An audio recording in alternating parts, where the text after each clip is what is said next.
오른손이 하는 일을 왼손이 모르게 한다는 말은 남몰래 선행을 하라는 뜻이 아니에요. 나 몰래 선행을 하라는 뜻이에요.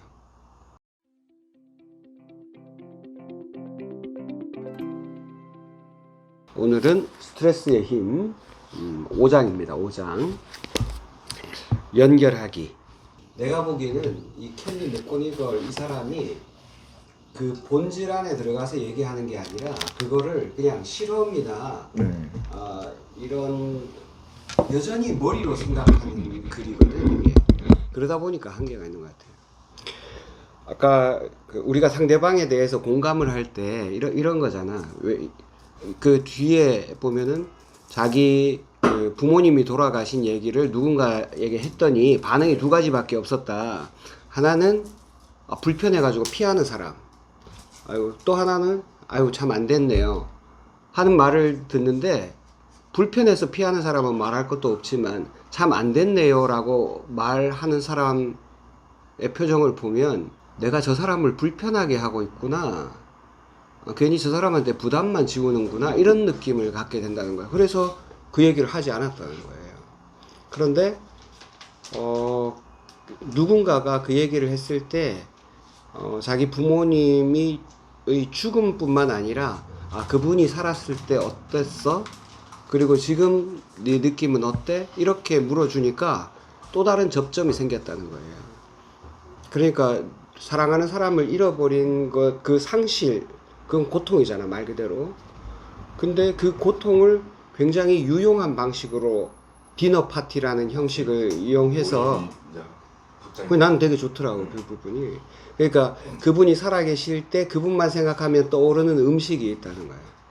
그분이 내가 아팠을 때 해줬던 뭐 수프라든지 뭐 그분이 좋아했던 음식이라든지 이런 거를 하나씩 싸들고 와가지고 다 같이 그걸 나눠 먹으면서 그분에 대한 그 추억도 될 수 있고, 또 그의 삶에 대한 의미를 내가 다시 되새길 수도 있고, 이럴 때 우리가 공감도 하고 때로는 침묵하기도 하고 때로는 눈물도 흘리고 함께 웃을 수도 있는 이런 좋은 에너지로 사용한 것, 이건 너무 좋은 방식이라고 생각해요. 그런데 이거를 우리가 공익적 목적이라고 하는 것 자체가, 내 개인이 있고 그 공동체가 있잖아. 그러면 나와 남이 따로 있죠. 나와 남이 따로 있잖아. 내가 두 사람은 이제 그래도 교회 배경이 있으니까 한번 얘기를 해볼게요. 이게 얼만큼 이해가 될지는 모르겠는데, 그 예수님이 그 성경에서 이렇게 말하기 방식이 있어. 말하기 방식. 그러니까 그 말하는 모드가 세 가지가 있어요. 세 가지. 첫 번째는 대중들한테, 가난하고 그때 억압받던 대중들한테는 굉장히 쉽게 얘기해. 굉장히 직관적이고 딱 설명이 더 필요 없을 정도로 쉽게 얘기해요. 두 번째는 제자들한테는 딱 말하면 제자들이 멍해가지고 이게 뭔 말이지, 이런 식의 얘기를 자주 해요. 그러니까 예를 들면 이제 대중들한테는 내 이웃을 내 몸과 같이 사랑하라. 들으면 바로 이해되잖아. 그게 무슨 말인지. 할 수 없어서 문제지. 두 번째는 제자들한테는 뭐 너희는 나를 누구라 하느냐. 뭐 다른 사람들은 뭐 선지자다, 뭐 엘리야다, 뭐 이런 얘기 하니까 너희는 나를 누구라 하느냐. 근데 그 말을 듣고 대답하는 제자들이 그 본질적인 얘기를 잘 못해요. 예수가 제자들한테는 뭐 예를 들어서 내 살을 먹고 내 피를 마셔라, 이게 참된 양식이고 참된 음료다. 제자들이 다 도망가. 그때까지만 해도 엄청 사람들이 많이 따랐는데 그 말을 듣고는 이게 말이 어려워 하고 다 가고 남은 사람이 12이었다는 거예요. 그 12만 예수의 제자가 됐는데, 사실 그 12도 그게 뭔 말인지는 모르는 거죠. 그러니까 제자들한테는 바로 뭔가 핵심을 찔러서 얘기했는데 제자들도 사실 뭔 말인지 잘 몰라. 세 번째는 그 뭐 바리새인이나 제사장 같은 그 유대의 율법을 가지고 백성들을 통치하던 실질적인 통치자죠. 로마의 속국이긴 하지만 백성들이 실제로 영향을 받는 사람들은 오히려 이 사람들이죠. 지금도 인도 가면은 법보다도 그 마을 촌장이 하는 말이 더 그 무게가 있듯이, 그러니까 이런 유대교 지도자들한테는 굉장히 권위 있게 얘기합니다. 그 옛날 구약 성경의 이야기를 가져와 가지고 그걸 새롭게 해석을 하거나 아니면은 막 그 본질에 대해서 바로 얘기하면서, 뭐 예를 들어서 누구지? 저기 니고데모 같은 유대교의 굉장히 높은 지위를 가진 선생이 와서 물었는데, 네가 거듭나지 않으면 이 말을 알아들을 수 없다. 이렇게, 거듭난다는 게 엄마 뱃속에 들어갔다 나와야 됩니까? 이렇게 물으니까, 네가 유대교 선생이 돼가지고 이것도 못 알아먹냐? 막 이렇게, 하여튼 굉장히 강력하게 얘기를 하는, 예수의 이야기, 말하기 방식이 이런 세 가지 모드가 있어요. 그런데 이 세 가지 모드를 대중들한테 얘기할 때는 굉장히 쉽게 얘기하는 것 같지만 내용상 쉬운 얘기가 아니에요. 대중들은 알아먹기는 분명하게 알아먹어. 그게 무슨 말인지. 그런데 그렇게 살려 하면은 그렇게 살 수가 없어요. 예를 들어서 네 이웃을 네 몸과 같이 사랑하라. 이게 대중들한테 말하는 방식이에요. 뭐 오리를 가자 하면 십리를 가져라. 겉옷을 달라 하면 속옷을 줘라. 뭐 오른밤 때리면 왼밤 때려. 이런 거는 언뜻 듣기에는 굉장히 쉬운 것 같은데 할 수가 없어. 근데 내가 이거를 예수가 만약에 제자들한테 말했다면 이렇게 얘기할 수도 있어요. 내 이웃이라고 할 때, 그러니까 남이잖아, 남. 내 몸이라고 할 때는 이건 나고, 야, 남하고 나하고의 경계가 어디냐? 만약에 예수가 제자들한테 내 이웃을 내 몸과 같이 사랑하라는 말을 제자들한테 말하는 방식으로 하자면 이렇게 물을 수도 있어요. 너는 뭐고 남은 뭐냐? 나하고 남의 경계는 어디냐? 이렇게 물을 수도 있어요. 보통 사람들은 나의 경계가 내 피부죠. 내 피부. 요 안에는 나고 요 밖에는 남이. 근데 가만히 생각해보면 꼭 그렇지도 않아요. 실제로. 뭐 특히 가족 같으면, 우리 자식들 같으면은, 야, 이거 내가 아니라고 생각하기가 어렵잖아. 분명히 저거는, 아이고 제가 열나고 아픈데 내가 아픈 것보다 더 힘들 때도 있어. 분명히 내가 아닌데도. 그러니까 우리 자녀들은 남이라고 하기는 되게 어렵죠. 그럼 우리 집 강아지는 남인가? 그것도 우리 자식보다는 좀 밀도가 덜 하긴 하지만 우리 집 강아지도 또 남인 것 같지는 않아. 또 터키에 지진이 나가지고 저걸 보면 당장 내가 뭐 구호 성금을 보내거나 이런 건 아니라도 이상하게 마음이 불편해. 되게 안쓰럽고. 그럼 저 사람, 쟤네들 한 번 본 적도 없고 내가 평생 다시 만날 일도 없는 사람들이지만 TV에 나오는 그 지진 피해를 당한 저 사람은 내가 아닌가? 예수는 그렇지 않다고 생각했어요. 예수는 분명히 태어났을 때는 한 개인으로 태어났지. 한 사람, 육체로 태어났지. 그렇지만 예수가 그 공적인 생애를 시작하고 난 다음에 살아가는 방식을 보면 개인으로 사는 게 아니에요. 인류로 사는 것 같다. 인류. 마치 자기가 인류의 대표자인 것처럼 살아요. 네, 보편적 인간으로 살아요. 그 말 비슷한 말이에요.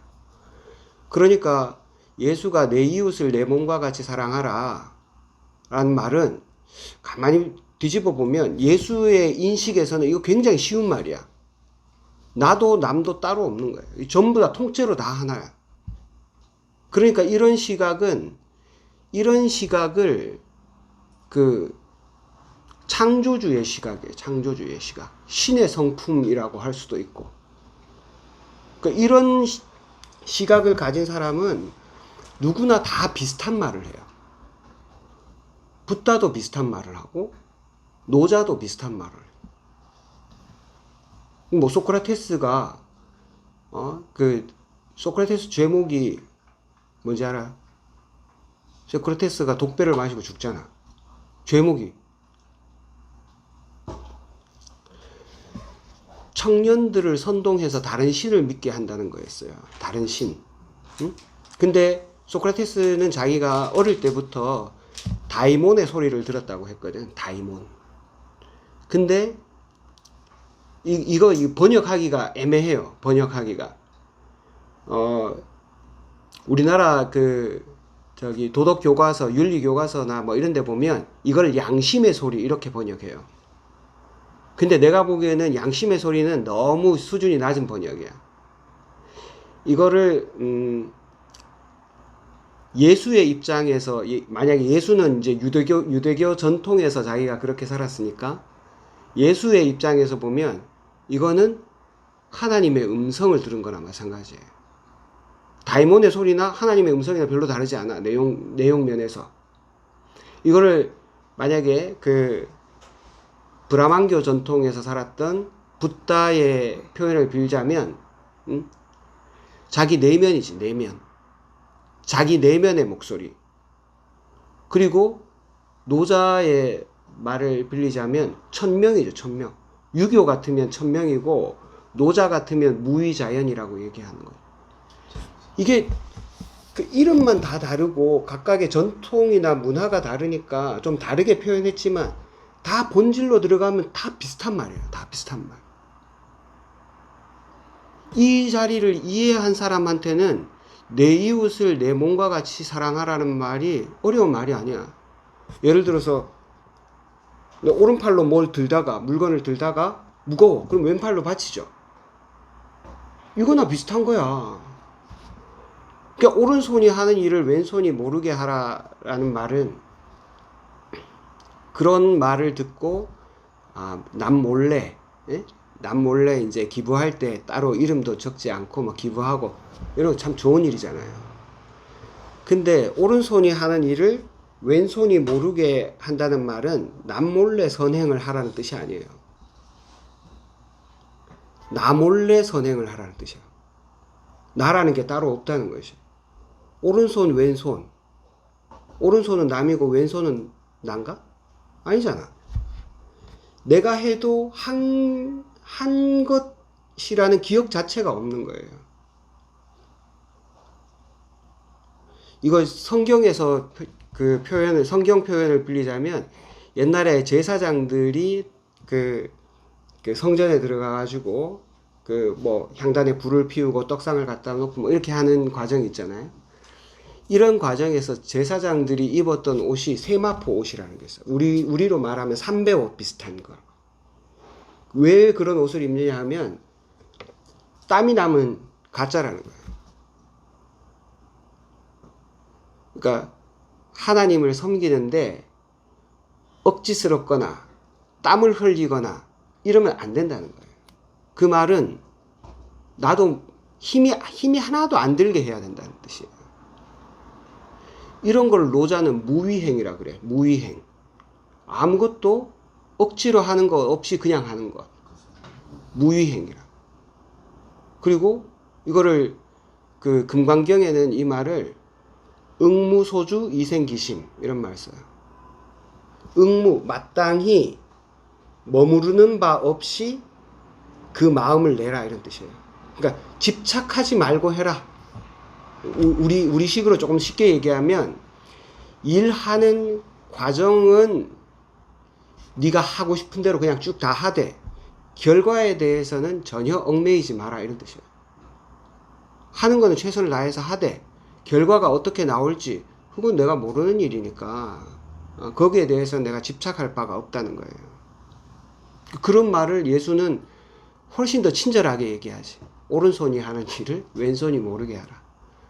그래서 나는 예수를 좀 더 좋아하는지 모르겠어요. 스승들이 많이 있어도 예수가 훨씬 더 듣는 사람을 배려해서 친절하게 말하고 있어요. 그래서 나는 다 같은 얘기를 하는 것처럼 보이지만 예수가 좀 더 친절하다. 이런 생각을 많이 합니다. 그래서 지금 우리가 공익적 목적이라는 말은 내가 있고 남이 따로 있는 것 같잖아. 그런데 이 본래 자리에서 보면 나도 남도 따로 없어요. 그래서 누군가를 돕고 나면 기분이 좋은 거야. 그러니까 한국의 교육은 이제 망할 수밖에 없는 게 나하고 남을 철저하게 갈라놓고 바로 옆에 짝꿍하고도 갈라놔가지고 경쟁하게 하는 거예요. 그러니까 한 사람 한 사람이 전부 다 모래알처럼 야 네가 잘 살아야 돼. 공부하는 목적이 뭐야? 잘 먹고 잘 살려고. 좋은 대학 가고 뭐 좋은 직장 얻고 좋은 배우자 얻고 뭐 큰 집을 사고 큰 자동차를 사서 네 맘대로 살기 위해서. 이게 교육의 목적이기 때문에 나오는 사람이 다 자잘한 사람밖에 안 나와요. 큰 사람이 나오질 않아. 정말 좋은 학교는 네가 인류에게 어떤 임팩트를 줄 수 있을지 생각해 보라고 해요. 그러니까 세상을 변화시킨다는 게 자기 욕심을 차려서 뭐 큰 부자가 되게 한다는 그거는 이제 결과고 그거는 될 수도 있고 안 될 수도 있는 일이고 어쨌든 목표는 인류의 한 그 구성원으로서 인류에게 어떤 임팩트를 내가 줄 수 있는가. 아이들한테 교육의 최종 목표는 나는 그거여야 된다고 봐요.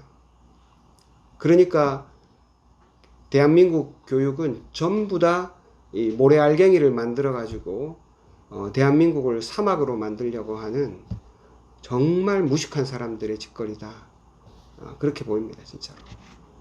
여기서도 내가 어디에 관심을 두는가. 다른 사람의 그런 누가 부모님이 돌아가셨다는 얘기를 들었는데 내가 불편하다는 거야.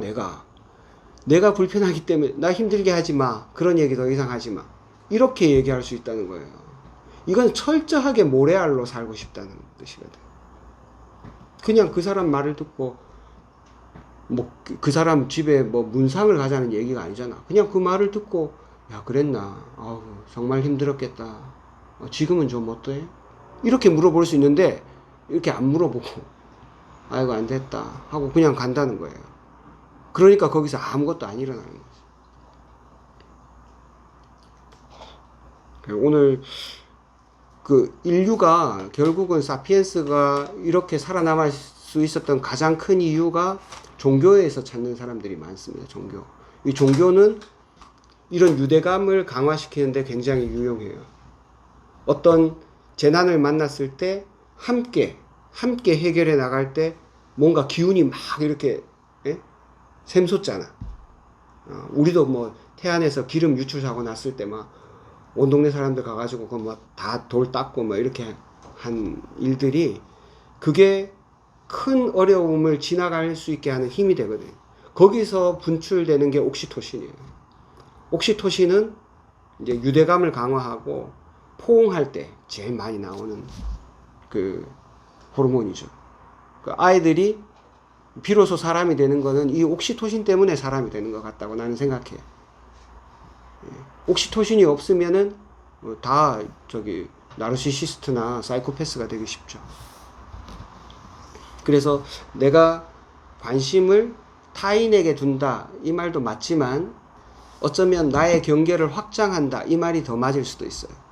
나와 남의 경계를 허물고 이 지구 전체를 어쩌면 온 우주 전체를 통으로 하나로 보는 그 사람들의 시선 때문에 아마 인류가 이 전쟁이 계속되는 상황에서도 지금까지 이렇게 버텨올 수 있지 않았나.